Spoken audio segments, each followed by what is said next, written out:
Alright, good afternoon. This is my 90 Geo Tracker. You know, it's still in the project phase. I just did the final T prototype. I got the final product in there.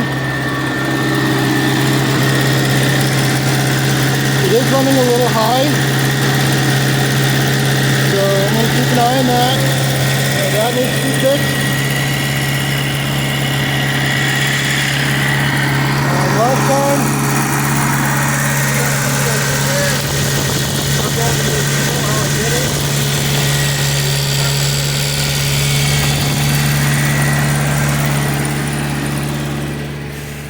the idle's going up, doing that. It's on a normal right as I started it, but it may have picked up. So I'm going to keep an eye on that.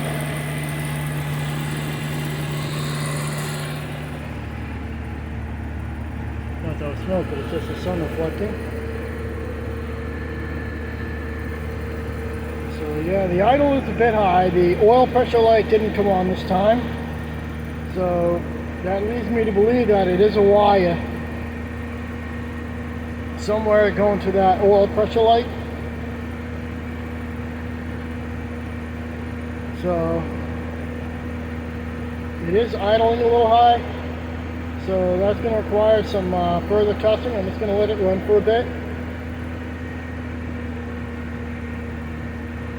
You know, it looks like it's coming down a little bit.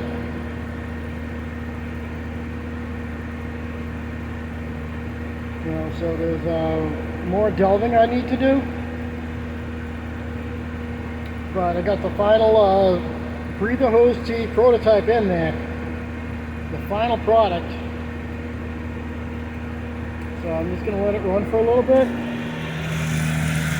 It's doing that maybe a head gasket symptom. That usually clears out after I run it, but I'm not ruling that out because this is an older vehicle. I don't know the history of it. Yep, that rattle. So the idle's coming down.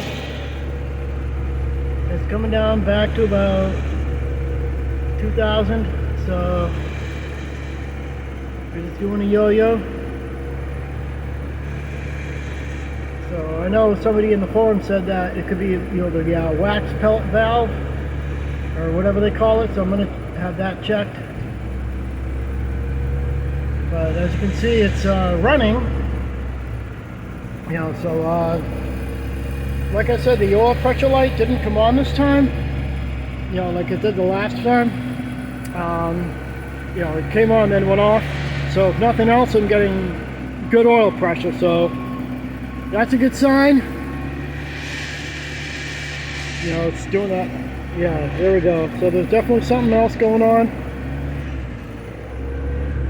So it's doing that again.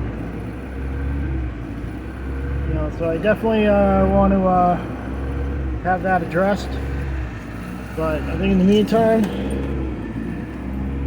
it's going to turn it off.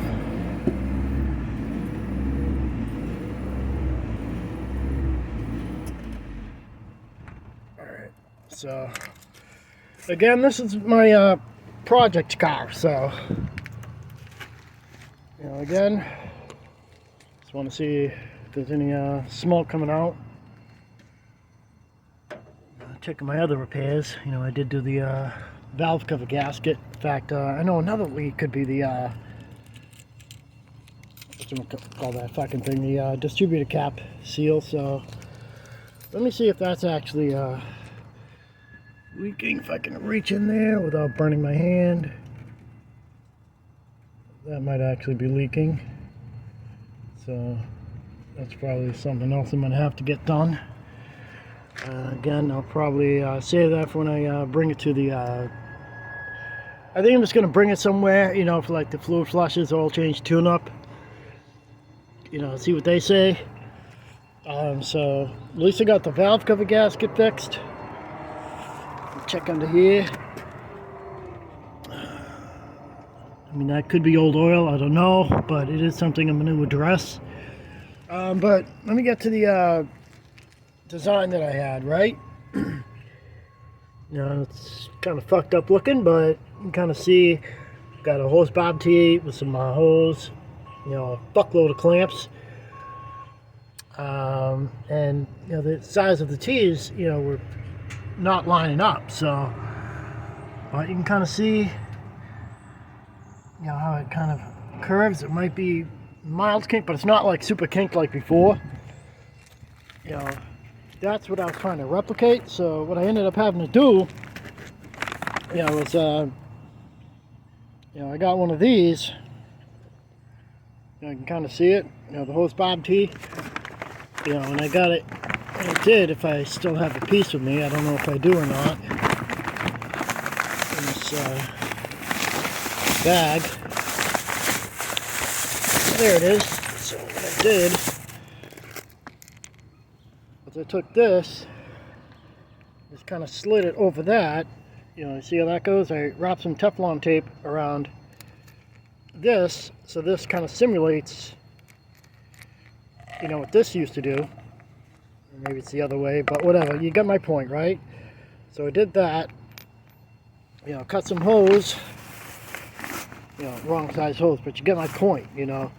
And I kind of slid that over the whole thing so it goes over the nut. You know, just enough so that you're able to make that work. And I'm pulling out the wrong size, but you kind of guess where I'm going. Two of these, you know, kind of stuck out too far from, you know, where I was trying to get it to connect. So I had to fucking get one of these guys. You know, this is a knockoff Dremel. And I had to cut, you know, the hose bob tee. You know, the hose bob tee and the other hose bob on one side. The other side I didn't have to do anything with. But you can kind of see, you know, I took the metal cutting wheel and just kind of on that side. This side I left alone.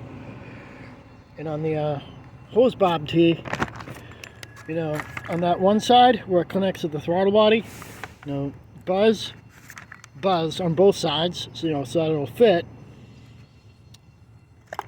And then just cut the hose accordingly.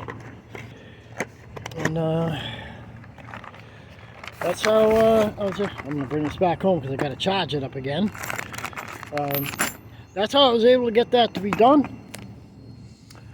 So there you have it. That's my hose bob tee final project. Buy a whole bunch of fucking shit you don't use.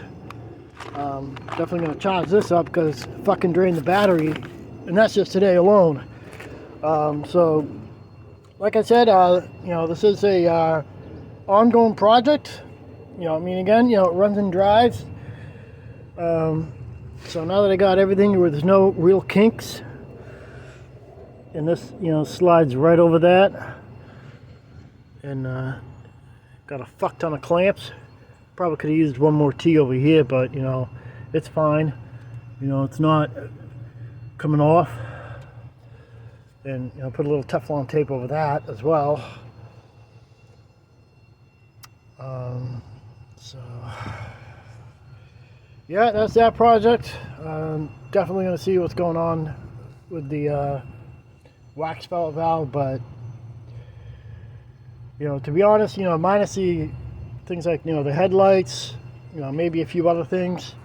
You know, I did reroute this clutch cable, so you can kind of see. Hopefully, it's rerouted the right way. Because when I push it, it gets resistance, and then it goes. But again, you know, it goes into gear. I can start the vehicle up.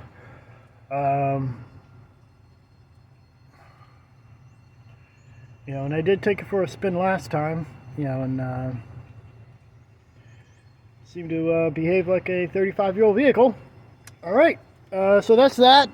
And I did check the coolant this time, and there was still a little bit in there, so it might be like a little bit of air, so I may burp it again. You know, again, you know, I'm not going to bother checking all the fluids because I just ran it. And I got all these. So again, you know, with all the pushing and the shoving, you know, that caused the You know, the oil pressure light didn't come on this time. Definitely trying to see if there's any other leaks. Doesn't appear to be, except maybe back there. You know, a lot of shoving, pushing around, it's clearly telling me that with the oil pressure light that, you know, it's a wire going to the bulb, you know, not the bulb itself. So, you know, and I don't have those diagnostic skills, but I think, you know, with all the pushing around and everything, you know, I suspect, you know, that may have caused it to, you know, reconnect. And again, it, you know, last time it went on and shut off. So at least it tells me I'm getting good oil pressure. Anyhow, over and out. I'll talk to you.